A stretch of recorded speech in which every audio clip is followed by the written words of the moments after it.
Hello and welcome to our Zodiac season initiation series. This is called Mars Unbridled. And today we are going to be focusing on the planet Mars. Mars is associated with Aries season. It's the ruler. And today we'll be highlighting this planet, speaking about what it means to have Mars in a certain zodiac sign in a certain house, as well as some really cool tidbits about this planet and current events as well. More like cosmic events, not current events. So let's get started. Thank you for joining us again. We have already completed we've already completed Aquarius and Pisces. Now we are stepping into Aries season where our focus is on Mars, and you'll see Mars right here. It's sandwiching the Earth with Venus. Most likely you've heard of Mars. So what does Mars stand for? Well, it's the nature and strength of the way that we act in the world. It's also how we go after things and what we desire. It has to do with action, conflict, sex drive, and assertiveness. The glyph of Mars is made up of the circle of spirit with an arrow on the top rotated to 140 degrees. The arrow is a symbol of will, direction, masculinity, and taking action. Combined, they represent primal energy of spirit being directed and focused. And most of you know the symbol for men and women. So generally we use the Venus and Mars glyphs to represent man and woman. So this one represents man, and the Venus glyph obviously represents woman. And this comes from evolutionary astrology, the definition. And this also comes from evolutionary astrology, where we look at the evolutionary intent for each and every planet. So here we have the intent to develop a healthy ego and a strong sense of individual self so that the soul's plan can be set in motion. Mars also represents creativity. This quote comes from the 64 Keys. So this potential is the source of your martial and boisterous assertiveness, which can be refined and tamed in the course of your life, which is why also Mars can be seen as immature. So it's maturing over time. On the one hand, this kind of creativity calls for other people's tolerance and, on the other hand, wants to be defended offensively. If in the course of this struggle, your creativeness gets the chance to develop with ease, then your full potential will unfold. Like I said, this comes from 64 Keys. And those are the approximate dates for Aries season every year. So around March 21st to April 19th. And now we're going to look at a few of those keynotes that are important for Aries. So the polarity here is masculine or positive. The quality is cardinal. The element is fire. The astro quarter is awareness of self. The ruler is Mars. It's the first house. The perspective is personal. The beneficial qualities is confident, courageous, pioneering spirit. And the possible pitfalls are impulsive, impatient, and unreliable. And the animal here, as you see, is the ram. We're bringing in Aries season because Mars is the ruler of Aries season. So whenever you look at the qualities and correspondences of Aries season, you can get an idea about what Mars is all about. And if you do want to learn more about Aries season, the archetypes, Mars, these are all the archetypes. We have the innocent, the discoverer, the manager, thunder, the nomad, and the eternal child. The eternal child and the innocent happen to be sandwiching Aries season with the season before or the season after. So part of the innocent was part of Pisces season. And now we're moving into Aries. So if you were born on the later half of the innocent transit, for example, line 5, line 6, you are most likely an Aries. If you were born in the eternal child transit, in the beginning of this transit, you would be an Aries. And on the other side of that, you'd be a Taurus. So if you want to learn more about Aries season and you want to make a roadmap, we created a course for you. It's $35 and it's timeless because you're going to approach Aries season every single year of your life. And you can utilize the workbook, the PDF that we created, and put in new answers because every year you're going to be different. So you can see how you want to approach the season in 2024, in 2025. So we also go into dissecting and decoding your chart. So that's fun as well. If you are interested, we'll put the link in the chat so you can check out the setup for Aries season and see what's included in it. Yay. So what's happening on the sky right now? Well, it's a lot of shock and it requires a lot of innocence.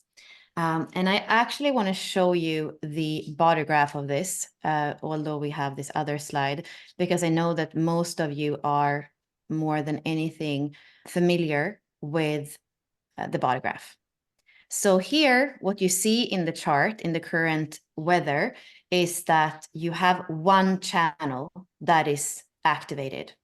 And it comes from where the sun is right now, and then with all the activations that we have in the 51. So we have the sun, which we see here in the very cusp to Aries in the 25, and then those three activations, the North Node, Chiron, and also Mercury now for a few days. And this is the channel of initiation. This is the channel of going first, of wanting to be first. It's also the channel where we have the shock from the ego center that goes into the G center. And the only way the little I and the true self can really meet is through innocence. So every shock in life is an initiation. If we can hold that attitude, if we can evolve to that frequency instead of going into resentment or disappointment or constricting or closing down, that's really how we're going to be able to walk into this new energy. And you can see that all these closer activations have the fire and the air elements, which are fast, masculine, penetrative energies. And that's the energy that we are in right now. So knowing, and even as you see here, we have the moon being in a fire sign in Leo. So a lot of this energy is moving. And this is the way that we're starting the astrological new year. So we could say similarly to what we say when we come into gate 41 and we're looking at the rave new year. Also, when we go into Aries season, we have a similar snapshot where that energy is going to set the tone for this year that is starting. It's the solar return that starts the tropical zodiac. Ashley, do you want to mention anything? What stands out to you? I did want to mention that Mars is in Aquarius. You can see that on the chart. It's in gate 30. So the fire starter archetype. So remember, these planets move. So just because we're in Aries season doesn't mean that all the planets are in Aries season. And I know most of you guys know that, but maybe some new astrological people, they don't understand this concept quite yet. So remember, these planets move and they move at different pacings. They have different orbits, ellipticals around the sun. And so they are going to move at different pacing. And Mars moves quite fast. So right now it's in Aquarius, but it will be transitioning and it will move into Aries as well. I don't have anything else to share with the neutrino weather, but I do have more to share that's coming up. So I will share my screen now. Let's go back to this. So like I mentioned, Mars is going to, oh, no, it didn't work. Didn't want to do it. Don't be difficult. I know we're in Aries season. Don't be difficult. Yeah, so Mars is going to spend 57.25 days in each sign.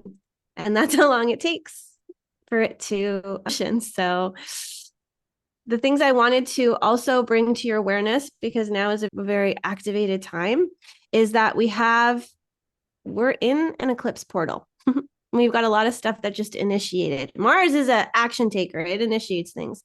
So on March 19th, we had our spring equinox. For those of you guys in the Southern Hemisphere, it was your autumn equinox. So happy spring and autumn equinox to everybody in your respective places. So that happened yesterday, March 19th. Aries season initiates a new zodiac new year, and that is happening on March 21st this year. So that's where Aries season begins. Then we are going to see that we have on March 25th a lunar eclipse. And this is a lunar eclipse in Libra. Then we move on into April 8th, where we're going to have a solar eclipse in Aries. And so this is a big energetic threshold and portal that we are all entering into together. And odds are you probably felt the shift yesterday, especially if you're really sensitive. Maybe you felt it coming a little bit before that. But Pisces season definitely brought its own energy. And now that we have crossed over the threshold or are crossing over the threshold into Aries season, you're going to feel this energy pick up. You're going to feel like it's time to get stuff done. You're going to feel a little bit of action, a little bit of momentum inside of you. And the weather is going to be changing for you, whether you are in the northern hemisphere, the southern hemisphere. If you're in the northern hemisphere, it's springtime. The sun's going to start coming out, especially for those of you that have seasons, and you're going to start to feel the shift. For those of you that live in San Diego or Miami, like Bella and myself, we don't really experience the seasonal shifts as extremely or intensely as you all do. So maybe me and Bella are a little bit more on go than most people because we're not really in the rhythm of seasons. But that's okay because we're here for you guys. Did you want to share anything about the eclipses? Anything that you found interesting that you thought we should mention or? Well, I will tell everybody to come into the inner circle because that's really where we have that monthly snapshot and going into people's charts and also looking at how it relates to each and everybody's chart. So yeah, I would say for the deeper things, it's really in the inner circle that we have the possibility to go deeper into that. So from here, I would transition more into everybody having your own chart. So this was the overview of planet Mars. And of course, if you are in the inner circle, you get the setup masterclass as well, where we go way deeper into everything that we spoke about. It's also the masterclass where we create a roadmap so that you have your personal roadmap of action steps and a personal kind of mantra or fill in the blank thing with your own planets that you can put on in your kitchen or somewhere that you can go back to for the month. But here, let's go into our own charts and see where do you have your Mars activation in your human design and also in your gene keys. Yeah. Let me read a bit about the equinox before we move on to the charts, because you did give some really great information. I thought you were going to read it, but I shall read it for us just so that we have the information. So the March 19th equinox marks a period of equal day and equal night. That's why it's called equinox. Solstice is a bit different. We're either having longer days or longer nights, depending on which solstice we have, but equinox is going to mark equal days and equal night. This heralds the onset of spring or autumn based on your hemisphere, like I said. The day is characterized by a significant energetic shift where the planet's energy grid aligns in higher harmony, enhancing our ability to absorb nature's healing capabilities and rejuvenate our personal energy centers. Additionally, it's going to initiate the astrological new year of the commencement of Aries season, like I mentioned, fresh beginnings, a chance to experience anew the unique energies of each zodiac sign. We're in 2024. These zodiac signs are going to be different every time we approach them, like I said. And the equinox is also a precursor to the transformative Libra lunar eclipse on the 25th. This is going to be felt now. You're going to be able to feel this coming. And it signifies a theme of intense, life-altering energy. This period emphasizes closure, particularly in relationship dynamics influenced by past traumas, offering an opportunity for healing and the creation of a desired relational bond. I'm definitely experiencing that. Hopefully we can withstand. To harness the equinox's potent energy, individuals are encouraged to embrace change, set forth intentions, and adopt new routines aimed at personal growth and health.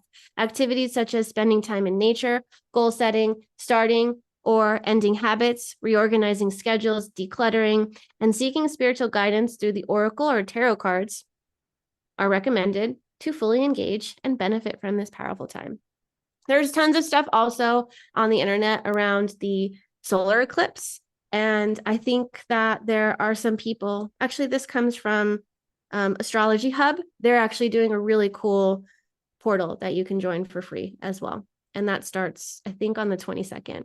So check that out. That's cool. But join the inner circle because we're cooler. Okay, so then now let's leap into your own chart. So you're going to see the symbol, the glyph that we just looked at is going to be on the black side. So personality Mars is what we're looking at.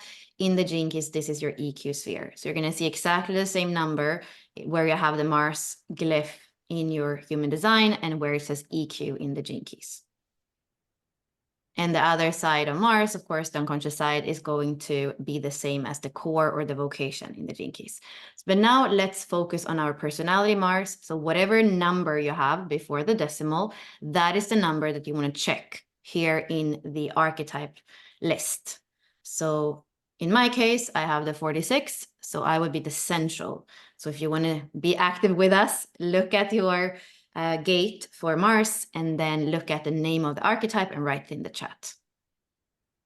Let's look at your Mars and see what it means when you have Mars in Libra, Mars in Virgo, Mars in Aries. What does that mean? So we're going to go through Mars in the signs. And before we do that, let's just remember what Mars represents. So Mars in your chart represents passion, anger, war, assertion, separation, how your ego stays alive, how you pursue your goals and assert yourself, how you attack and defend, how you break up with circumstances and other people, the way you weaponize your skills for protection and competition. And how they, you, and what you, and I don't even know how to say this sentence. Can we translate it so that How it's okay? and how you fight and what you fight for. Great. How you fight and what you fight for. Okay. But here we see the orbit time again. So the average time is 57 days in each signs. In each sign, we know that Mars also goes retrograde.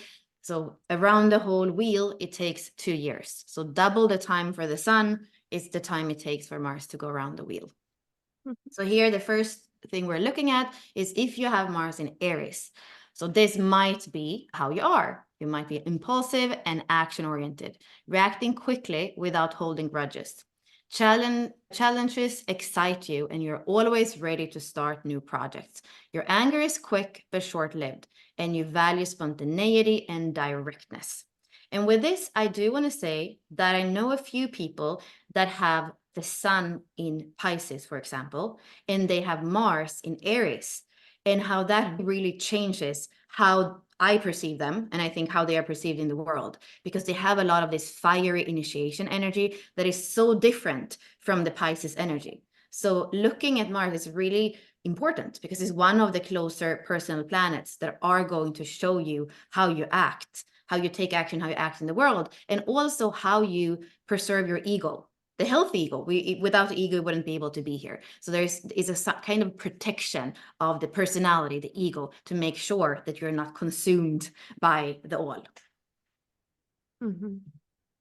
So possibly here in those, you want to look at how different is the sign that I have my Mars in from the sign that I have my sun in, because those two are both important. The sun, of course, is your role here, and Mars is very much how you act in order to be able to live that role or that life's work or that mission. So they work together, and if they're in signs that are very different, it can feel a little bit of as a paradox, and you're going to have a unique way to live out that paradox. And maybe you're still before your first Saturn return, so it still feels a bit like you're trying out how that's going to work together, how to find that harmony, that synergy between those two planets.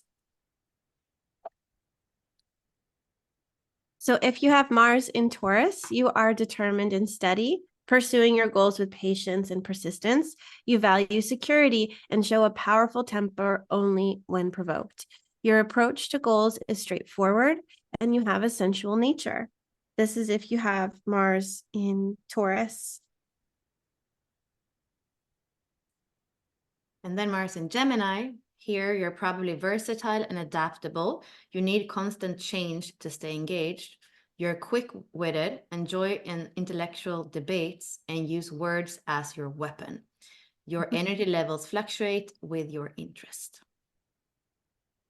Remember on that previous slide how it said whatever your skills and abilities are, you can weaponize them? I wonder, because this says Gemini, using your words as your weapon, what would Taurus use?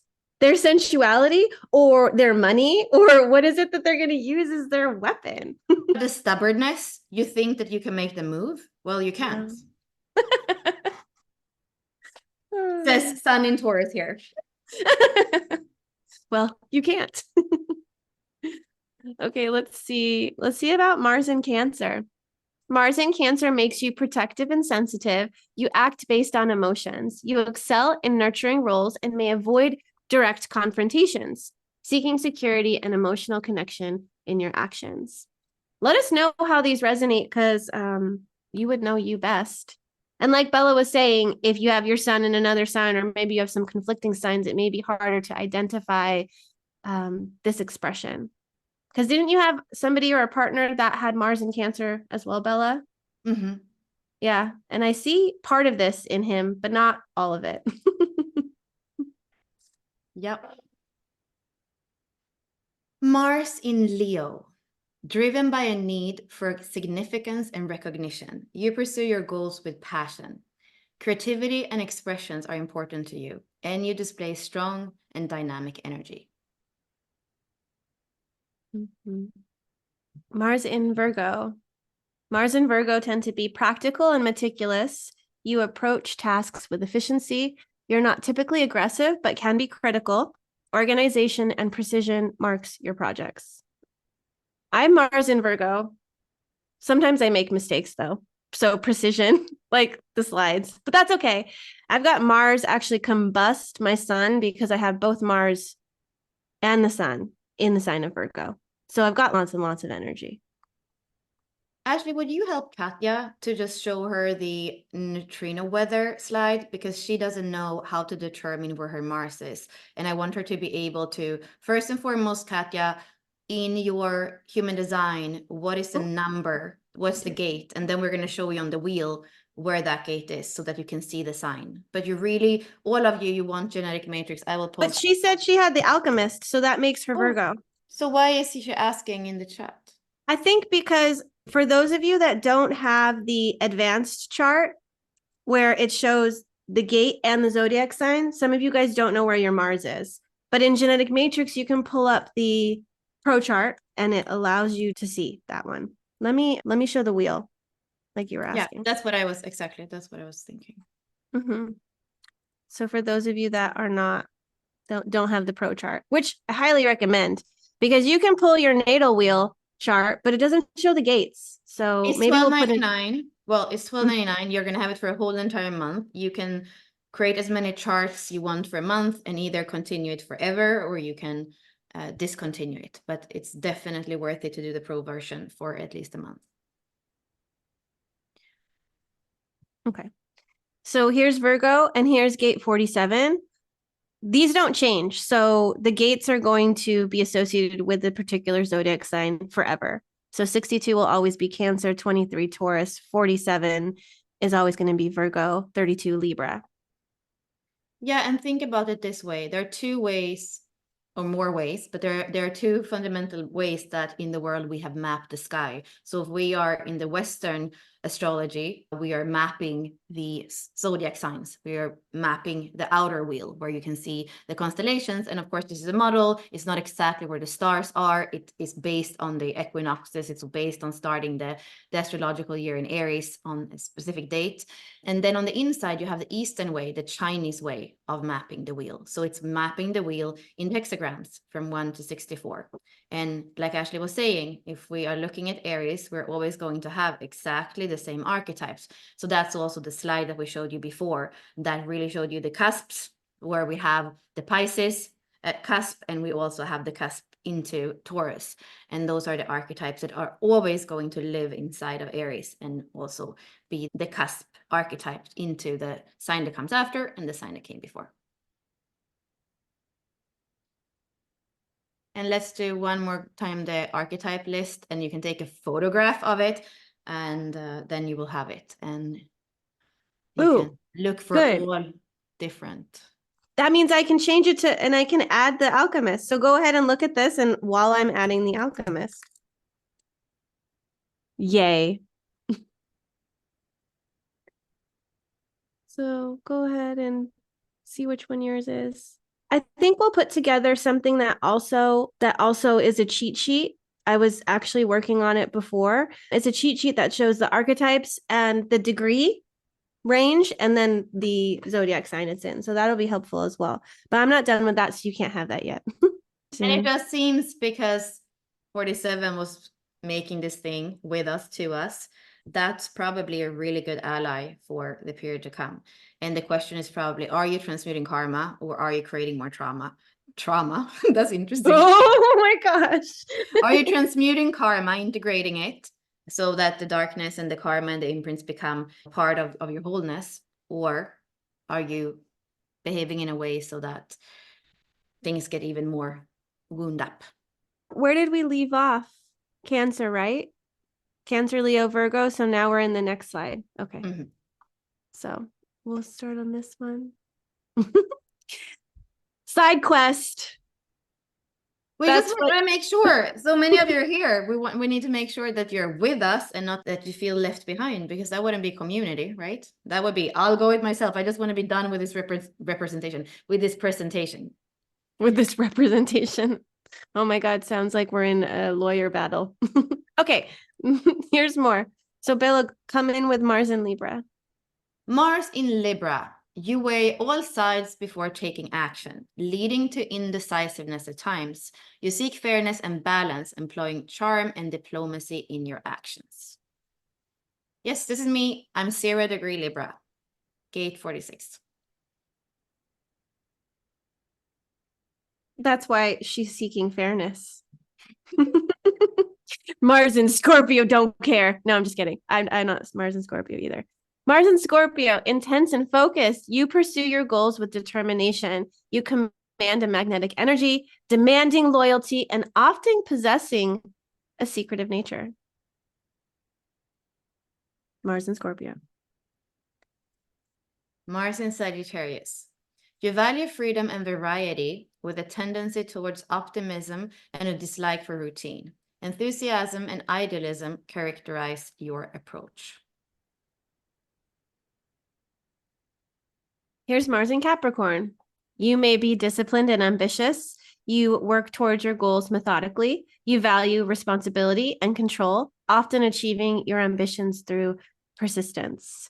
You're going to feel a little bit of similarity with Capricorn and Virgo and Taurus because they're all earth signs. And so earth signs have a similar energy. So that's why probably Mars in an earth sign will resonate and work well together versus other signs. So you want to see if you are harmonious with another person as well. Do you care about the same things? Are you going to take action towards the same things? And that might be where conflict might come up between you and have a little bit of friction. But Mars. And also because Capricorn is a cardinal sign and Mars is this cardinal starting energy, it's actually really powerful in Capricorn. I know people that have Mars in Capricorn and they get so much done and there is no hesitation, just starting it, getting it done, building, and quite incredible human beings. So Mars in Aquarius. Innovative and original. You pursue your goals uniquely. You value independence and individuality, often rebelling against traditional methods. Mars in Pisces. Mars and Pisces tend to be compassionate and intuitive, and you prefer to go with the flow. This is also a mutable sign, so they like to go with the flow anyways, mutable water. You're creative and artistic. Pursuits suit you. And you act in harmony with your emotions most times. So that is Mars in the signs.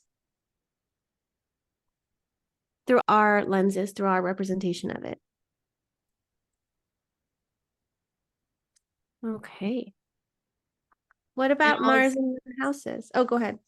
Yeah, so with that, I see some of you are also writing in the chat the exaltation of Mars. So also the same thing, when we, in the inner circle, we are able to go into everybody's chart once a month and look at the planet that is ruling the sign and see where is it in your chart, and is it happy there or not happy, which would be the kind of easy way of saying fall and detriment and exaltation. So that's, of course, a possibility to go deeper and understand Mars even deeper in your chart. But still, we get a really good overview here. We have now looked at the signs, and we're going to look at Mars in the houses. Mm-hmm. Oh, there is a mistake in the slides, Bella. Okay. It says Neptune in the houses. This is my fault, guys. Any kind of like mistakes, that would be Virgo me. So that was also because there was a lot of shock for you in the last 24 hours. But yeah. why don't you just change it to say Mars so that we have it? And then I Okay. can. Do you want to talk about something really quickly? And then I can just change it. Yeah, I've had an interesting last 24 hours. Bella too. Yeah, definitely. So what do we want to speak about? Well, I want to say that in Unlock Your Design, the way that we're using astrology, it's not that we are not identifying as astrologers. Sometimes when people ask what I do with my life, and I know that they have no idea what human design and Gene Keys are, or the I Ching, I'm going to say I'm an astrologer, like an educator, a coach. Really, the way that we are using astrology is a language, an elemental language, an archetypal language to understand human design and Gene Keys better, and to have more, you could say, flesh on the bones to understand a gate and archetype. So to to make that clear, and that we love as well, that we have more and more people that are astrologers that are coming in and they're resonating with what we do from that side. Because if you are an astrologer and you come into human design, of course, you see the body graph, and if you see the rave wheel, you're going to understand that, okay, it's the same wheel. And yet it's not completely just like from one to the other. And the way that we are looking at it and overlapping it, it's really just, it doesn't matter if we say that something is in Leo or in gate 33 or in the fixed fire. Like all of them are different ways of speaking about the same position in the wheel. Mm-hmm. Yeah. I can share now. It only is going to take me like a moment. Yeah, it would be interesting to know as well for all of you that are here, but what was your way in? Was it astrology? Was it human design, or was it Gene Keys? Like, what was your first way in to these systems? For those That's a great question. Mm-hmm. What was your way in? Mine was both at the same time. Human design and Gene Keys. At the same time. Okay, let's do it now. I love the mix. And also quite a lot of people astrology. Many of us maybe had a reading in astrology, but we didn't learn it. So it's really cool that so many of you actually seem like astrology was something you were learning, and then you're learning these systems. That's super cool. I don't think that this would be the answers, what we just see now in the chat. If we were having if we went into any place, any organization in the human design world, or any kind of person who teaches Gene Keys, I don't think that there would be as many astrology people, but that's super cool that you're here and that we are bridging the gap and combining languages. Mm-hmm. So let's explore Mars in the houses. So let us know in the chat what house you have Mars in. Mars in the first house, you're going to possess a commanding presence and a dynamic approach to life. Again, quick to react, you're energetic, assertive, and sometimes aggressive. Independence is crucial for you, valuing spontaneity and directness. You may stir up trouble out of boredom, embracing physical activity and competition. Mars, Aries, both very physical types, so very much focused on the body and the development of it. So a lot of cardinal energy for you if you have this, because you had Mars on the eastern horizon as you were born. So this is really part of your life experience and part of your task to understand this energy and embodying it in a healthy way. If you have Mars in the second house, your hard work ethic is geared towards producing practical value. Ambitious with money and possessions, you can be impulsive in spending. You value achievements made independently with a strong sensual side. Learning to manage impulsiveness and possessiveness is key, especially regarding money and personal belongings. Mars in the third house, it's going to be expressive and direct in their communication. You eagerly share knowledge, but can be provocative. You value lively debates and are quick to defend your beliefs. Your communication is animated, inspiring others through patience with differing opinions is a learning arena. That's the third house. Okay, so Mars in the fourth house. Protective over family, you may struggle with deep-seated anger. Your home life is intense and active with a strong instinctual drive. Leading or taking charge at home comes naturally, though directness over passive aggression is healthier. This is me. I'll speak about it later, possibly. I wonder if Mars is about defense because it talks, I mean, it is partially about defense, protective over family here. Third house, protective over their beliefs, what they're communicating. Second house, protective over money. First house, protected over self. And then fifth, I would say protective really has to do with this being Cancer and being home. So that's like why it's protective. However, you could say that there is going to be a fiery investment or fiery care, you could say. Not care is also a bit of a word that we would use for Cancer. Is like there would be this warrior energy. So I'm probably going to have this intensity and this warrior energy about the things that have to do with the fourth house, the family, the home. And sometimes I feel like I really become this very invested warrior to actually resolve things that are on the plane of family or close relationships where it feels like we are creating a life together. So I can see this fervor could maybe be a word here because it's fiery energy of really, putting the energy there in intensity.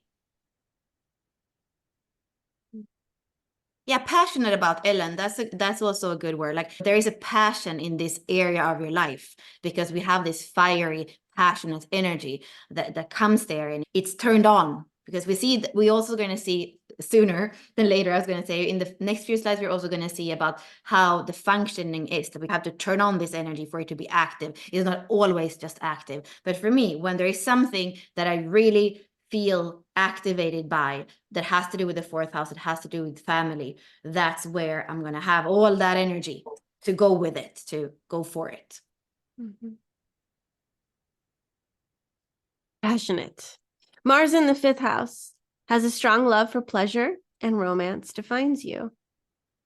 With a I don't even know how to say that. Penchant? Whatever. Like, yeah. You like risk and competition. It turns you on. Your pursuits are energetic, often in sports or entertainment. Playfulness and a competitive spirit are evident, especially in romance and hobbies. Fifth house. Sixth house, work ethic is intense, leading to possible exhaustion. Independence in work is preferred with a knack for organization and a dislike for procrastination. You're defensive of your work, needing to manage patience with other. Okay, Mars in the seventh house. Passionate and active relationships are vital. With a need for challenging partners, you may find assertiveness through others, valuing energetic connections. Meditation and debate are strengths, though impulsiveness in relationships should be watched. Anybody resonating with, if you know where it is in your chart? And like somebody said in the chat too, you can of course look up a free astrology natal chart online and then you will know what house it's in. So here we're looking at Mars in the eighth house. Your desire nature is intense with a late blooming passion. Trust issues may arise with hard work focused on research or investigation. Learning to express anger directly can improve your well-being alongside overcoming fears of loss. That's me. Mars in the ninth house. Adventurous and eager for knowledge, debates and challenges are welcomed. However, sensitivity to differing opinions needs management. Sexual energy is playful, with honesty and directness being attractive skills. Attractive traits. Seeking new experiences is a constant drive. Okay. Almost done with this. And then we've got some cool things to share with you too.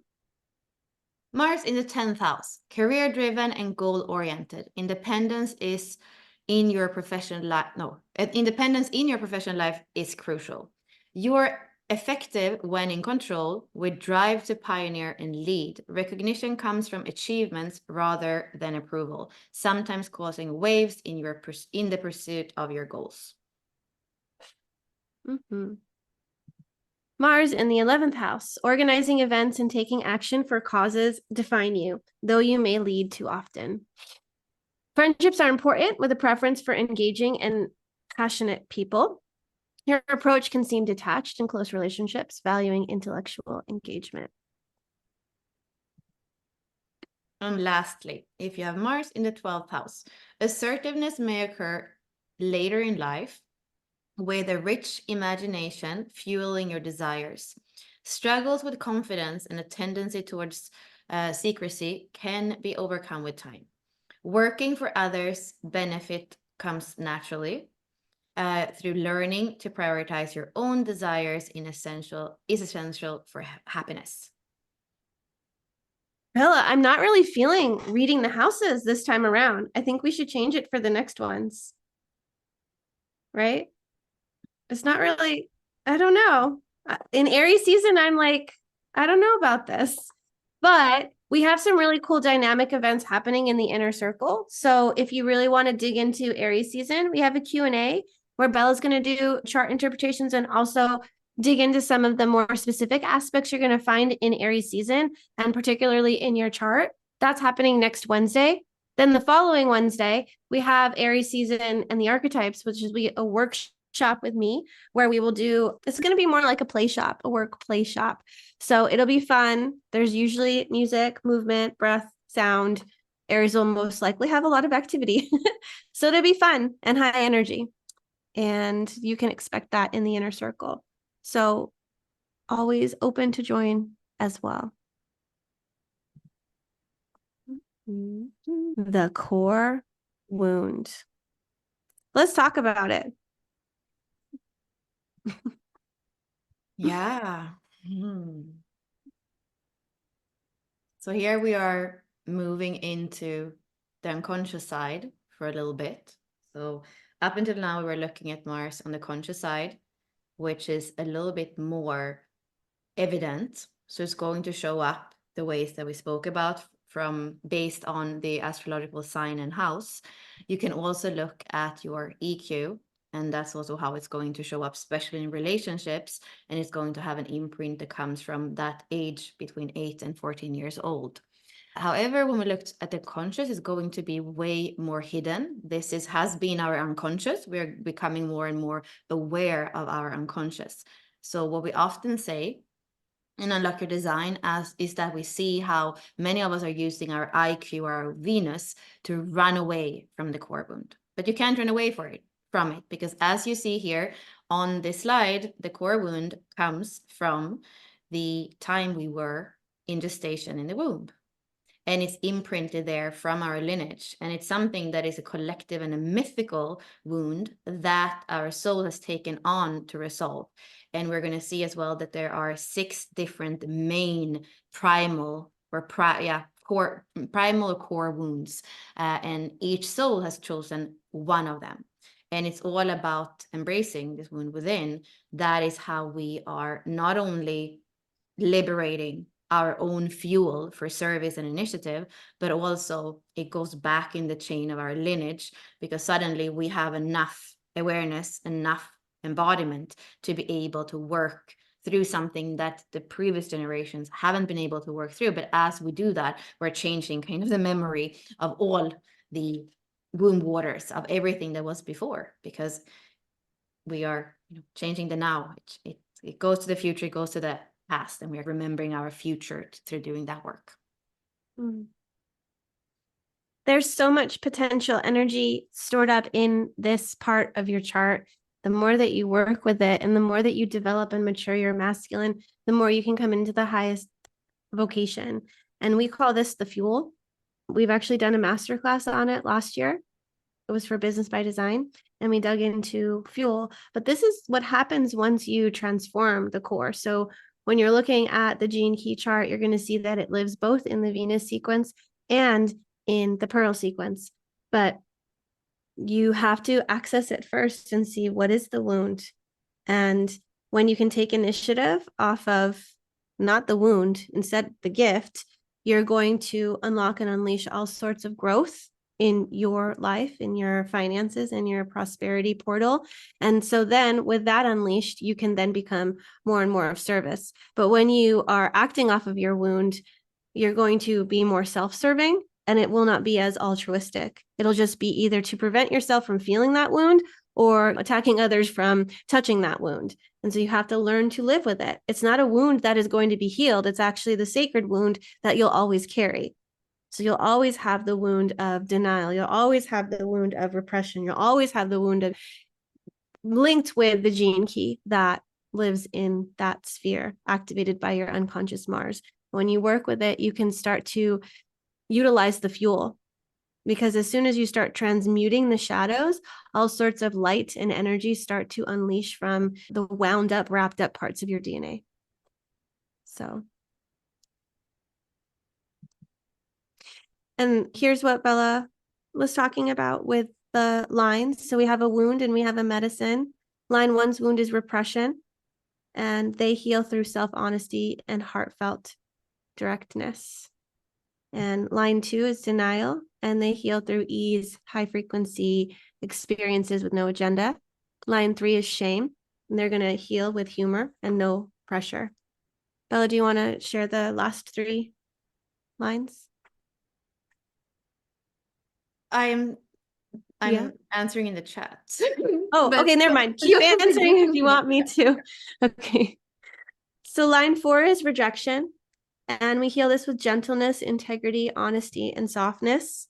Line 5 is guilt. We can heal this with forgiveness, as well as simple and practical solutions. And if you have a line 6 core wound, then you're going to be dealing with the wound of separation, and that requires care and patience and a lot of nurturing.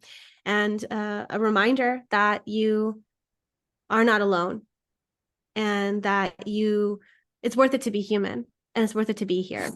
Actually, in the Telegram group, we had a little bit of discussion around the wound of separation, and a lot of people had some interesting things to say and how they dealt with their wound of separation and how it became a gift for them versus this aching feeling of not being home or being an alien or being weird or not belonging here.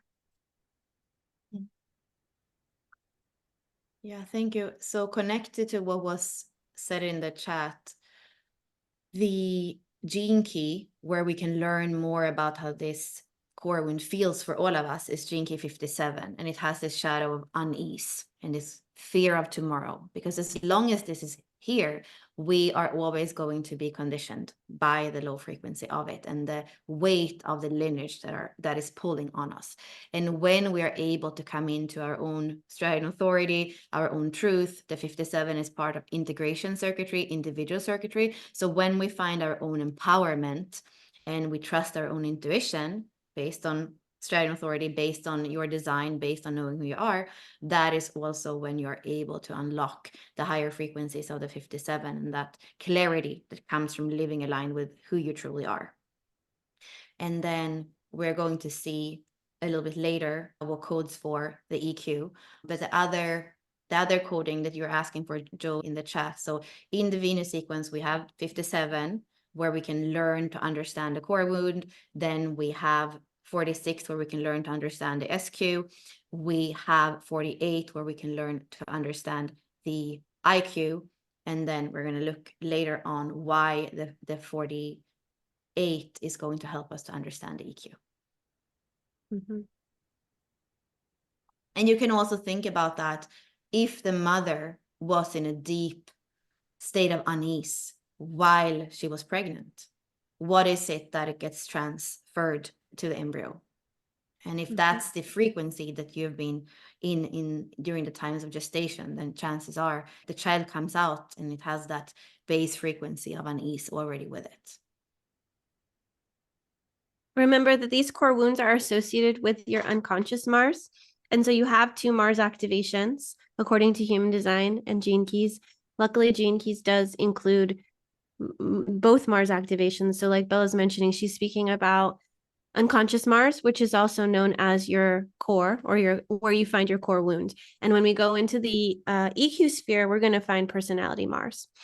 And so this isn't Mars core wounds in general. This is literally the core wound that you find in the core wound sphere that is defined or activated by Mars, which most people in the Gene Keys don't know unless you're comparing your human design chart with your Gene Key chart and then uncover that, oh, the core sphere is 57.4.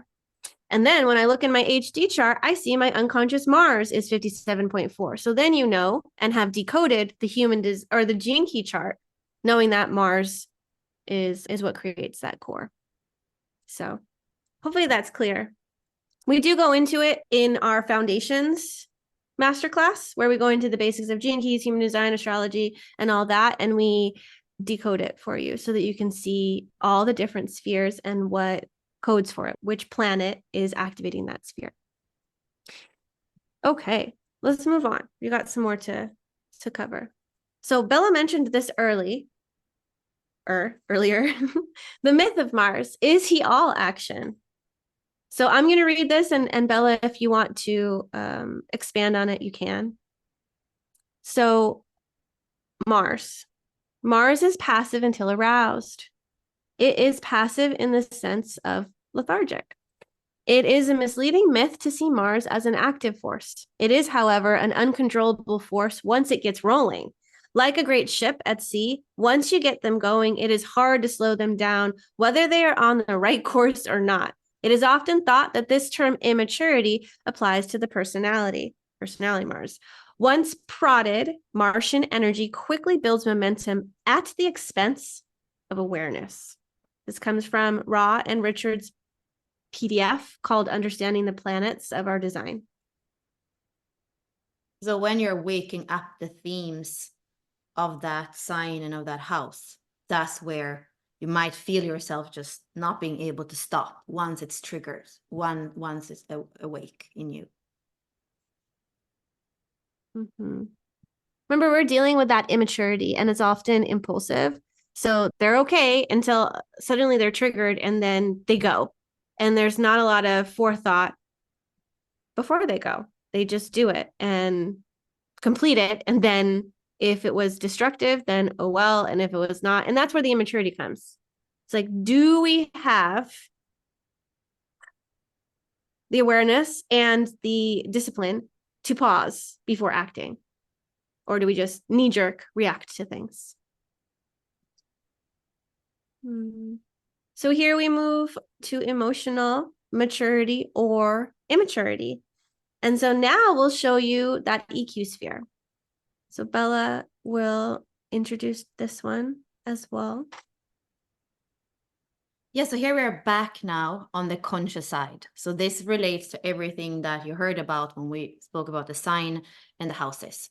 And this is about the emotional plane, and this is coded between where you're 8 years old and 14 years old. So you can think about it, if the first 7 years you're more with family, you're more at home, and then you come out in the world because you go to school and you have interactions with other students and your teachers, and there are going to be a lot of emotional shocks, many things that are not working as they did in family, and maybe some of the things that were even difficult in family are going to be reinforced or come at you in a different way. So here we have a keynote of inadequacy, because we're looking at gene key 48 as the general coding gene key for the sphere. So when we are in this age, we can start to feel inadequate, like we aren't worthy or that we are misunderstood.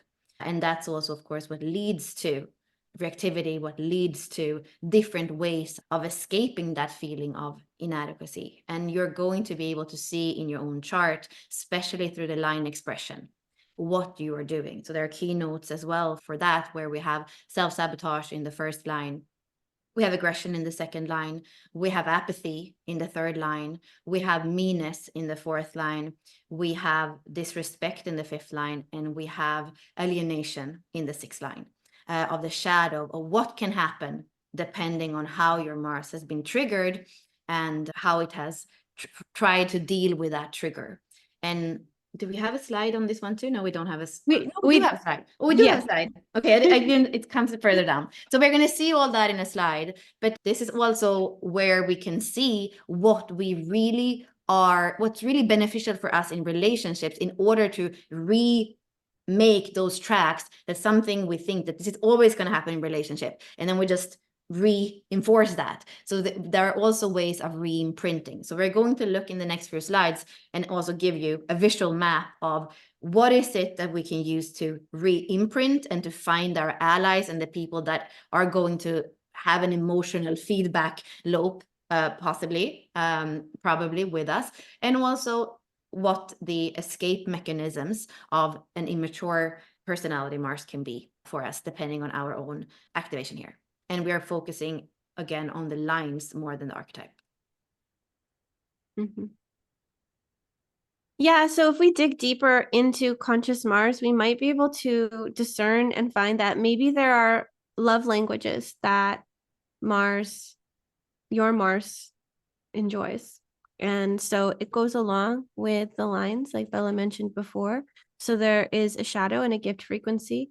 And so I'm going to pull up a chart. And in that chart, it's going to show all the lines with the gift frequency and the shadow frequency. So the shadow frequency is what Bella mentioned previously. But if you look at the gift frequency in terms of love language, I want you to look at your EQ sphere or your personality Mars and ask yourself, if you're a line 3, is this your love language? Is sympathy your love language, etc.? So check out this chart and then feel into if this is your love language.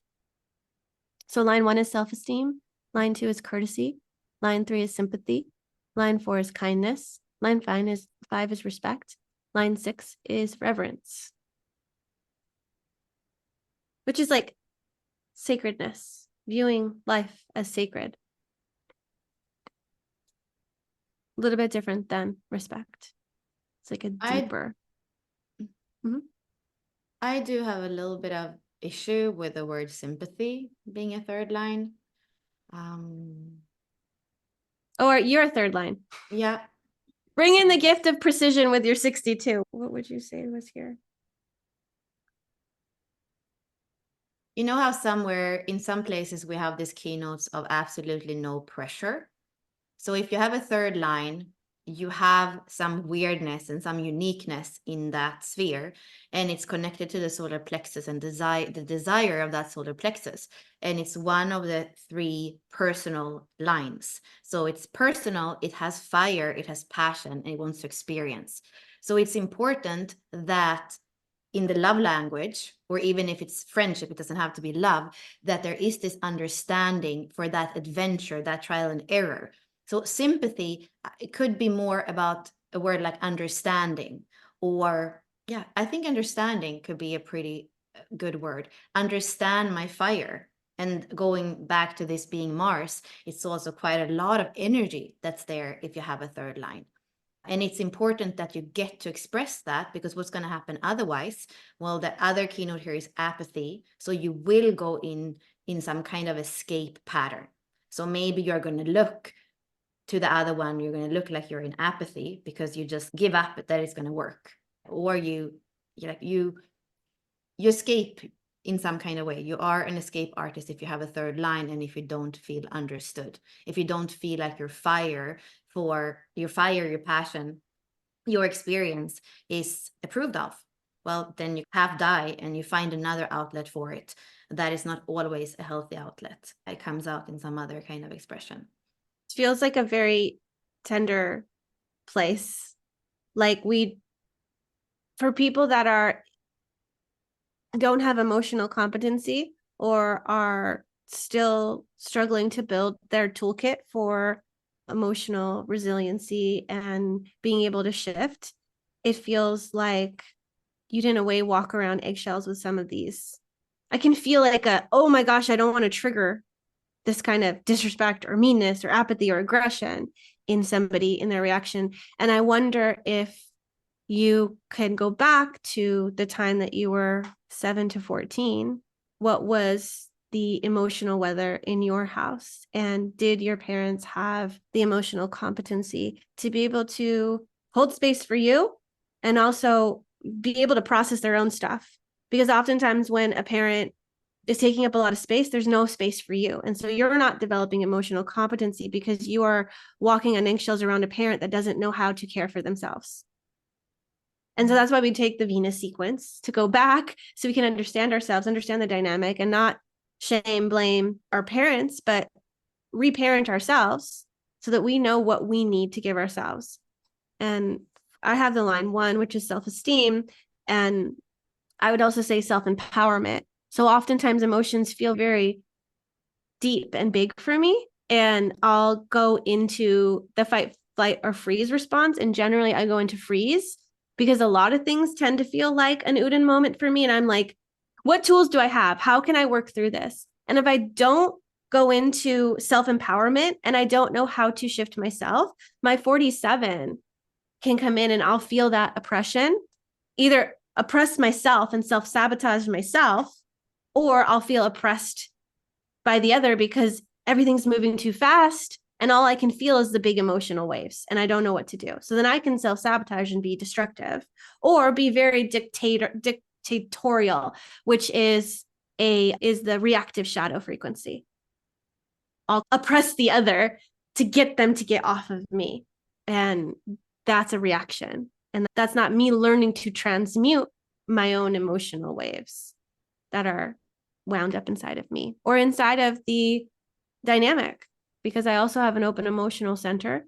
And so being flooded inconsistently with different emotions is quite interesting. But we'll go into that in a little bit when we go into our chart examples. But I wonder how you experience your gift and shadow frequencies of your EQ. And if you've gone through the Venus sequence, like what has been your experience with this Mars activation?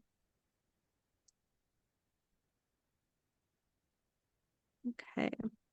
So Ashley, wait, where am I? Where are I you? would like you Mm-hmm. to, Mm-hmm. I can't see you anymore. Okay. I would like, where am I? I would like you to go to the presentation. My screen is so weird. Can you guys see the core wound? Yeah. So I would like you actually to go to the presentation and change our examples because it still says Neptune. And then in the meantime, I want to speak to the rest of you around the core wound and something that Richard Rudd in a new transmission made very clear without saying this.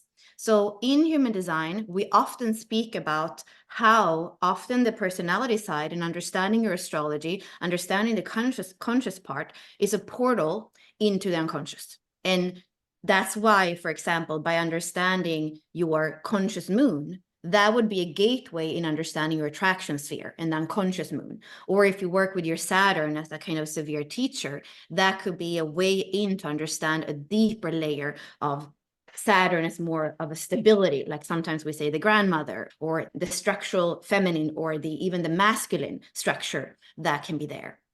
So when Richard was speaking about the upcoming retreat, and I'll put it again in the chat, because we also want you to go back to the source. So even if we say we have courses on this and often we have a little bit of a different way of explaining it, of course, the courses that they are always developing in the Gene Keys are also always a really good source to go back to.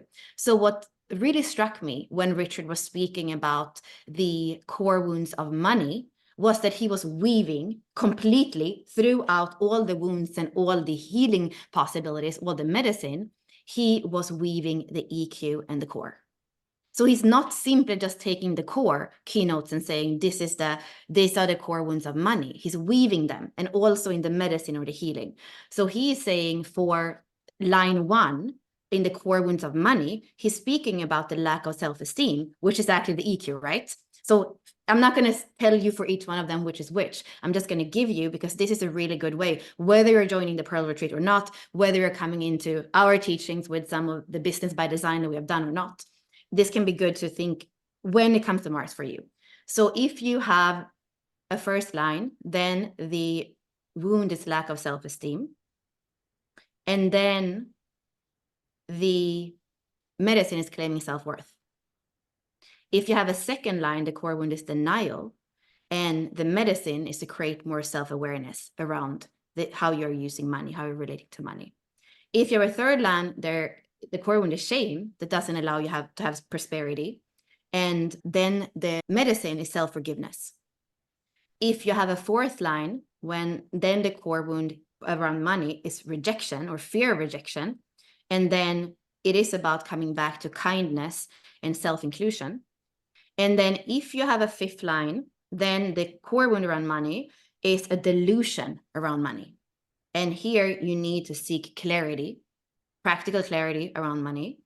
And if you have a sixth line, this is a little bit different. We don't find the sixth line in either of the Mars, either EQ or the core. So if you have a sixth line, then it's obsession around money. And then the keynote is embodiment.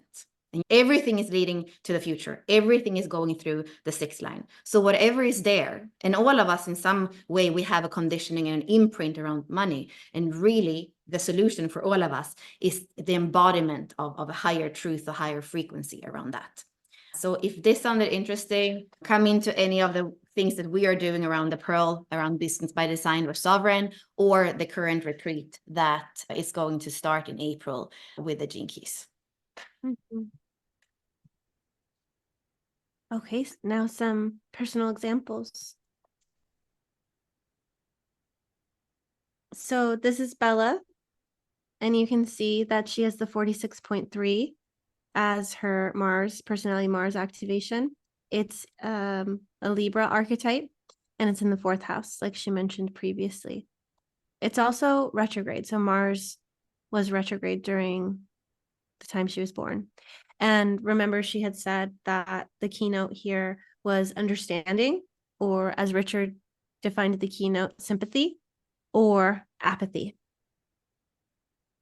So if we look at this in a traditional sense, we would definitely say that Mars is not happy in Libra. And instead of just being able to act, he's feeling indecisive. And he has to weigh everything, which doesn't allow him to use his energy in a forward-moving way.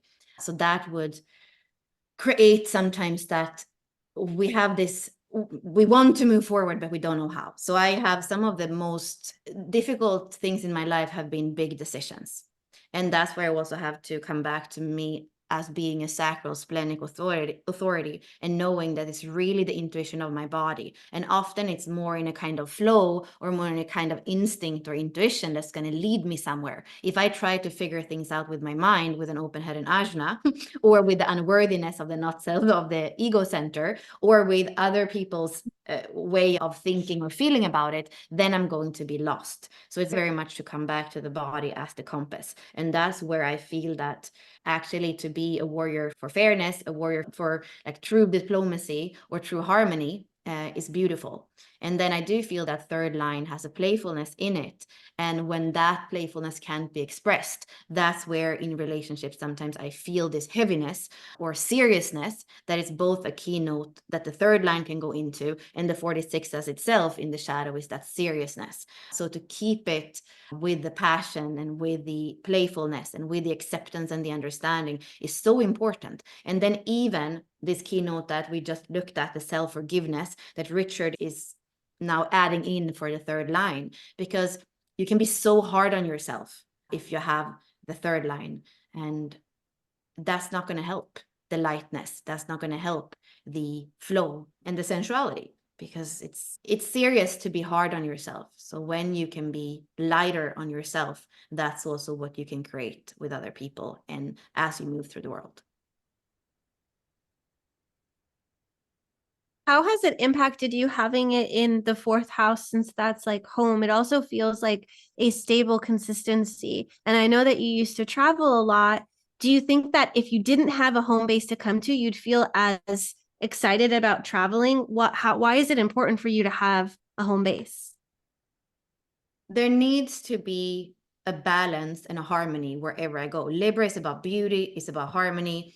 And I would definitely suffer a loss if I would have to travel and go into one of those little boxes of hotel rooms that are super small and super dark and will look the same. So for me, it's been very important to wherever I go to know that I have that basic foundation of the beauty and the harmony that I need, the feng shui, we could say, shui, wherever I go. And I do agree with you that because Venus and Libra are connected, there is also this feeling of needing, I wonder if that is what it is.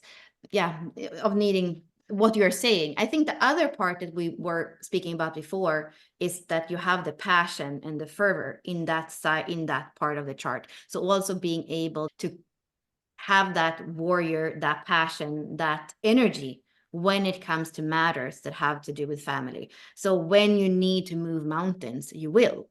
And that's also where it could be possibly easier to just make the decision that we need in order to get some harmony, in order to get some balance. And then you go for it because there's no other way than making sure that we take care of it. Mm-hmm. Yeah, and I've seen you in your life too, in terms of like your own family and visiting your mother frequently. And also when your father was going through his transition from this life, it was important for you to be there for them, to go over there and to be with your dad as he is transitioning, and then be with your mom as she is dealing with her own ailments and issues with her own physical body. So it seems like in terms of family, it is very much about caring for your family and their actual physical bodies as well. Yeah, and I think I love you say that. And with the third line, going back to that's a weird animal. So it's not going to look traditional. If I would take care of my parents in the way that society or status quo of like, what is it to be a good daughter? What is it? Possibly not. Because Mars, as long as he's not aroused, as long as it's not really serious, maybe he's not even going to react or respond. But when it comes to the things that matter, that third line, that fire is going to respond, and it's going to find its own unique way of moving that energy and applying that energy. Mm. Do you think it's really important too for you to feel that sense of home in terms of like the partner that you have and the lovemaking that you share, that they feel like coming home to you, since you also have the fourth line there as well? Something about fire and passion and being at home with them. Yeah, those are great, so great questions. And yeah, that's when I decided to really stay with somebody for a long time because I felt home with a person. And it was through that sexuality and that intimacy and that sensuality and that third line passion. That's what would have me feel home and say, we can do this together. We can understand each other. We can, yeah, absolutely, 100%. That's cool. There's so many nuances when you go into these planets and you look at them from different perspectives. So it's very much worthwhile to be able to start your contemplation journey and see, well, how does this show up in relationships? How does this show up in the way that I take action? How does this show up? Like all the different things that we said Mars is excited about or is focused on, you can look at that through the lens of your own Mars and be like, okay, well, if this is about taking action, then what's important to me? If this is about passion and also like the way that we love or the way that we make love or the way that we enjoy, that's also a Mars tendency as well. So, yeah. And so great to get questions on it because even the last thing that you asked me made me understand more things about myself that were there, but the way that I was able now to look at them made me understand something deeper. So also being able to have sounding boards around these, it's so valuable. I think you're defining what it means to have a home and what it means to be at home, because the third line is experimenting and figuring it out. And it's saying, okay, I feel home here, but then not so much here. But am I willing to compromise or sacrifice this so that I can still experience this? So there's lots of like trial and error in this for so that you can discern and decide what it is that home feels like for you in a location, in a partner, in many different ways. So I think that's why also you're a traveler too. You're here to explore. The third line's an And explorer. and what a weird chart. Like all of us are so unique. The only planet I have in the fourth house is Mars. So it's of course this energy that's going to dictate things that have to do with home and family. And Mm. that's why yeah, that's why it has a very big weight, because it's the only planet that's there. Wow. That makes it easy to like focus in on it too. For those of you that have a ton of, you've got a lot of eighth house activations, Bella. So it's like, and sixth house is like, okay, how do I discern which one is coming into this house? But really, you just, okay, the 46.3 lives in the fourth house and nobody else lives there. It's just that one. Yep. Wow. Okay. We'll look at mine for a bit. So mine is 47.1. We call it the alchemist. And it's around mine is around self-esteem and self-empowerment, since I've got that first line there, or self-sabotage. And 47 is a Virgo archetype, and mine is in the eighth house. And when I was looking back at the eighth house activation, something caught my eye, and I saw it said, learning to express anger directly can improve your well-being alongside overcoming fears of loss. And I've always found myself having a difficulty transmuting anger, whether it's coming at me or it's inside of me. I didn't really understand how to have a healthy expression of it, or what a healthy expression was in the other. And so I would often feel overwhelmed by that feeling of anger. And since I have the IQ as the 18.1, oftentimes I'd feel like they're angry and I'm doing something wrong. And so my 18 would judge it as, there's something wrong that I'm doing, I need to correct. And my Virgo's like, what can I do to correct? And since it's in the eighth house, it's like, it can be really intense, right? Especially when it comes to the eighth house themes, which tend to be around, we're in the realm of partnership. That's where it starts in Libra in the seventh house. But then in the eighth house, we're dealing with really intense and deep topics. And so it can go really deep. And what I feel is really deep. And oftentimes the reflection I get is, you're making mountains out of molehills. And I'm like, well, to me, it feels really big. But I think when you're looking at the first house or the first line versus the sixth line, the first line definitely is in the depth of it, in the deep of it. And maybe that's because I have an eighth house activation that I'm feeling it so intensely. My partner has a sixth line in his EQ, 44.6. And so he's got Scorpio.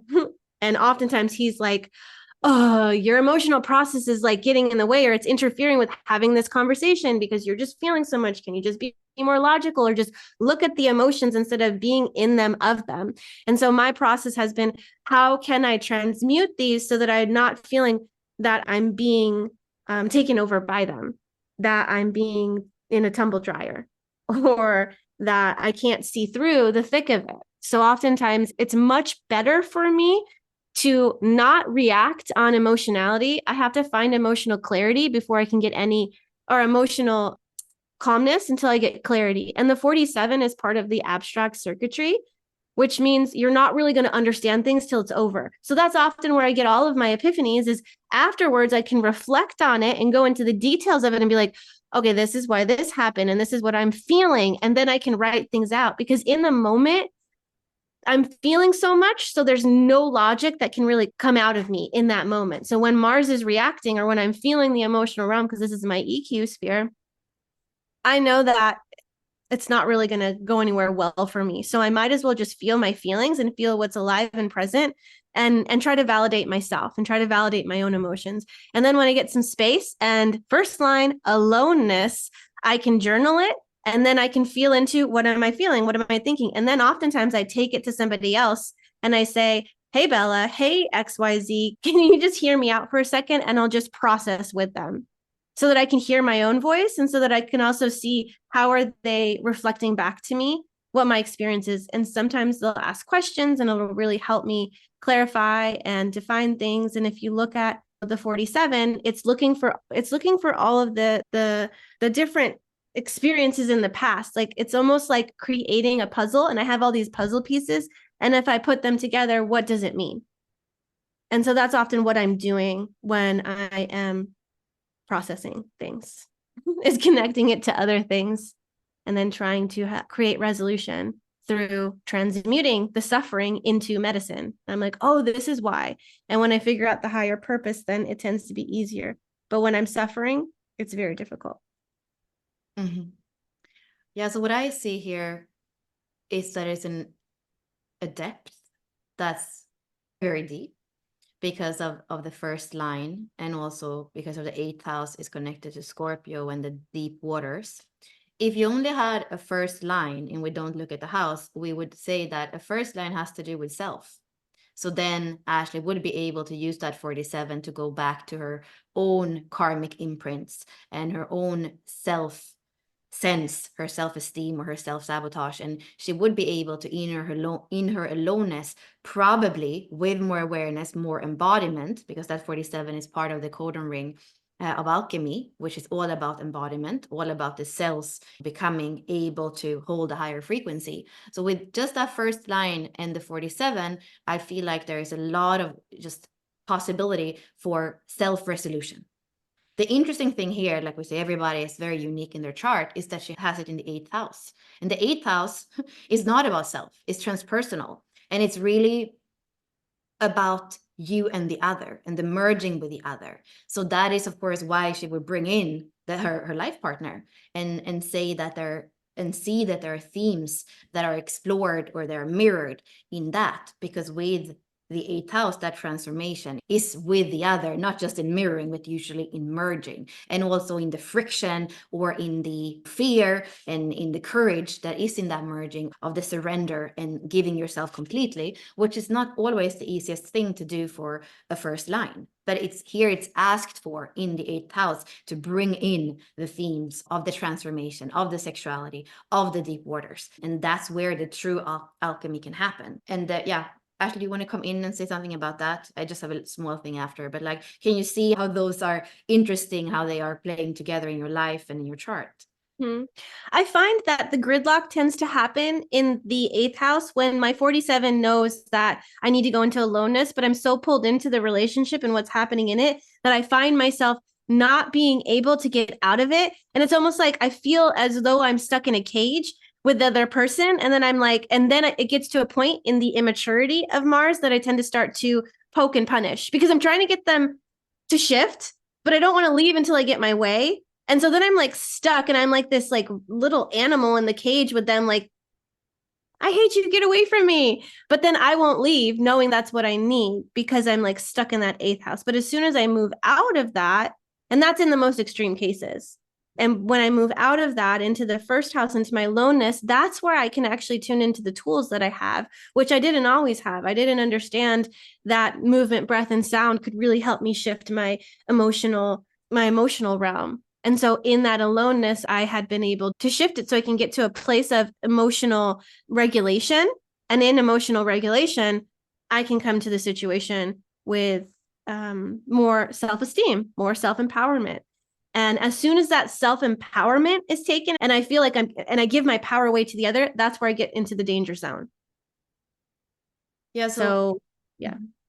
So here you're speaking about something that we were all speaking about in the transit call on Tuesday. And some of you that were new also to our community, how we're using the line as the key to unlock the gene key. So Ashley here is very much speaking to how she has learned to use the tools of the first line of aloneness, of coming back to self, of finding that sense of self, not being in a cage with the others, like going back, using that first line as a tool to come back to her own inner alchemy and then be more self-empowered to go back. So that is step number 1. In her chart, however, she is not asked to go back to the cage with the other because there are 2 things that can't happen there. What can't happen there is the deep transformation of the 8th house, the Scorpio transformation of the deep waters, and where there is a true surrender and a true merging, a death and a rebirth. And also if we look at Virgo as the priestess, a priestess is not in a cage. The priestess is actually the alchemist that is working with the energy of the mutable earth, not even only with her own body and being and sensuality and sexuality, but also with a partner, because there's a healing ability there. So with the resourcefulness that she has when she has gone back to her own inner alchemy, it's really asked of her to come back in a higher frequency of that coding of alchemy, the priestess energy, and also the courage to transcend the box, the cage, and go deeper into the transformation, which requires a surrender that in the state of shadow, the first man would never, ever, in any kind of way say yes to.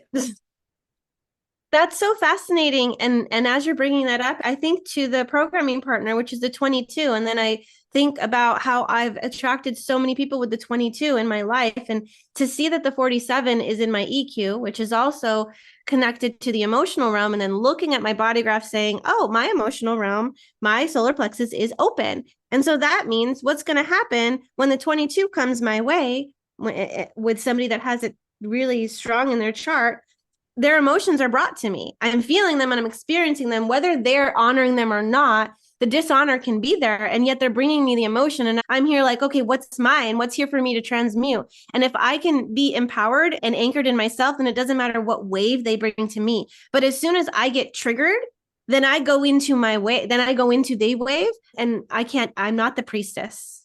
I move into a different archetype. Because the priestess is anchored and powered in herself, and like she is the alchemist, she has the tools, but I can forget them very easily, especially if anger comes at me or I'm perceiving judgment, and then I get into my own Eden loop, and I sacrifice the priestess. I'm like, screw her. We're gonna go into immaturity.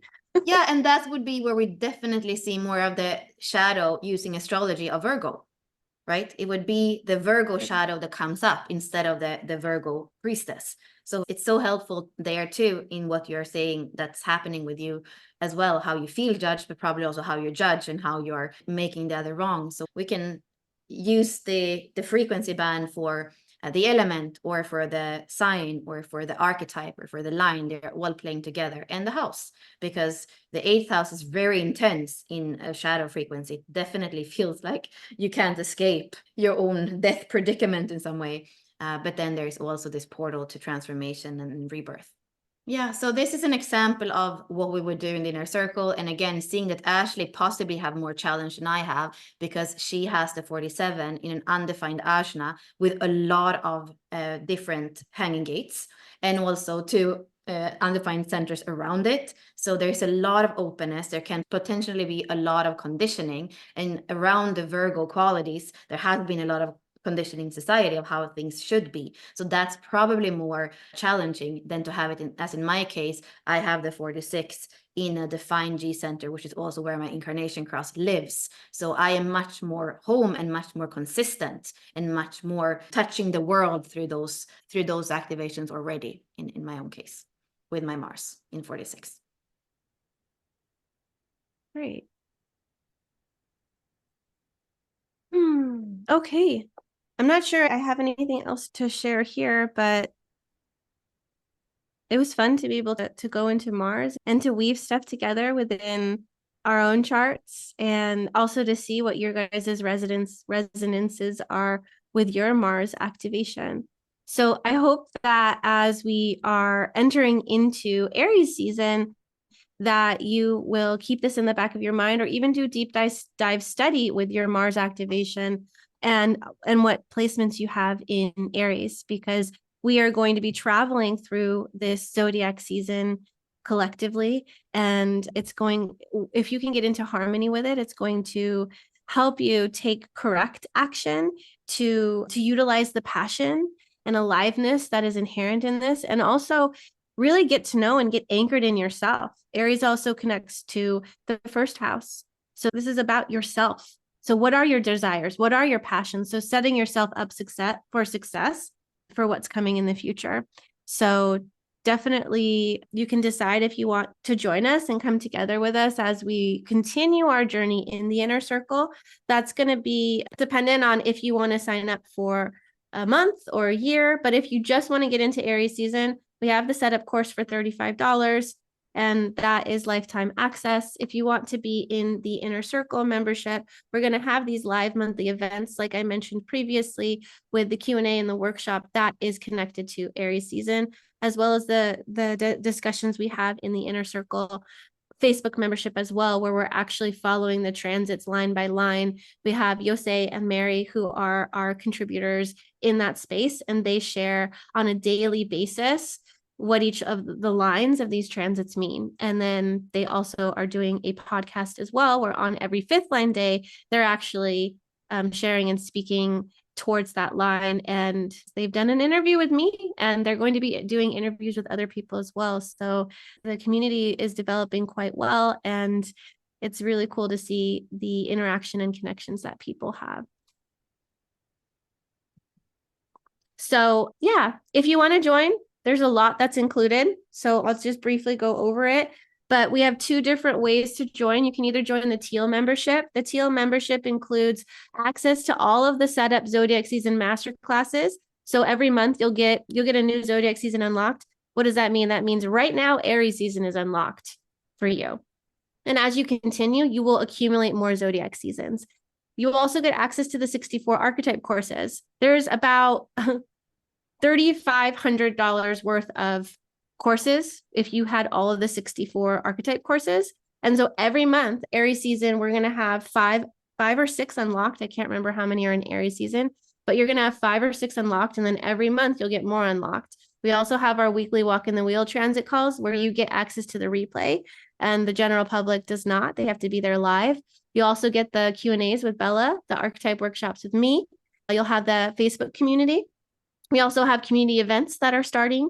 We had one this month, or this last month, and we'll have one again coming in the future. You also get the Inner Circle Vault, which has like $1,500 worth of stuff in it. It's all previous courses and content, master classes, and lots of resources.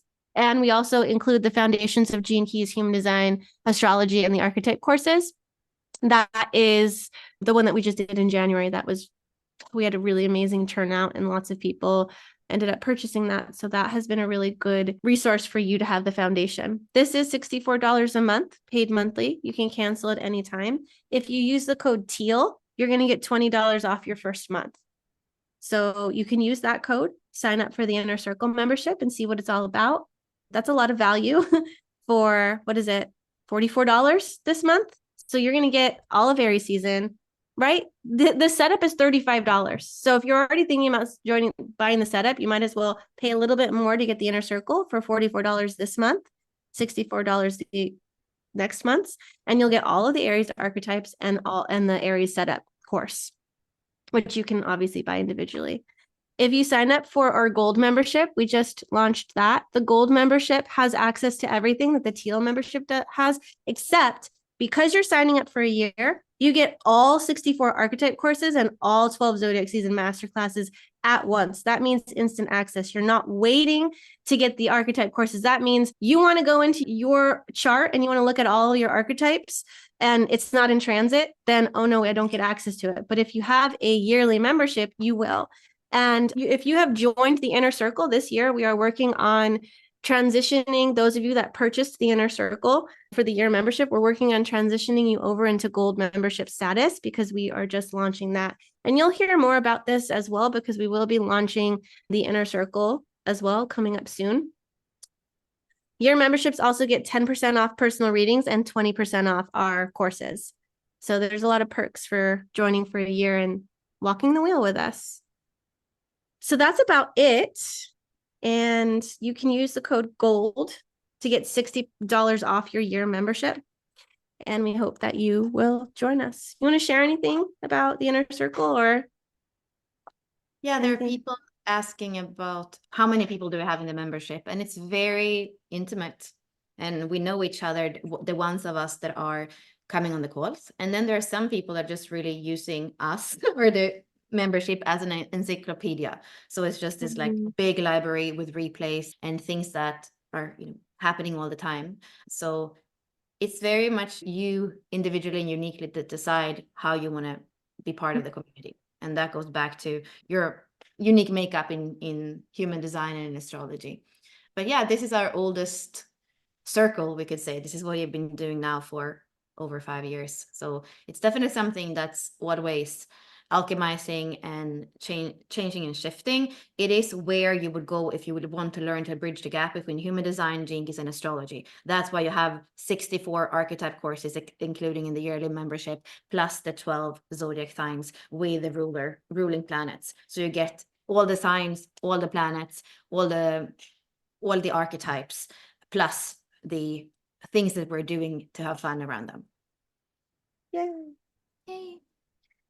Well, thank you so much for joining us today for our Mars Unbridled masterclass. We are happy that you are here, and we'll see you next month as well, because if you signed up for this, you get invitation and access to the next one. So we'll see you for Taurus season as well. And if you join the inner circle, we'll see you for all of the Aries season events that we have going on in there. And yeah, happy Aries season. Bye.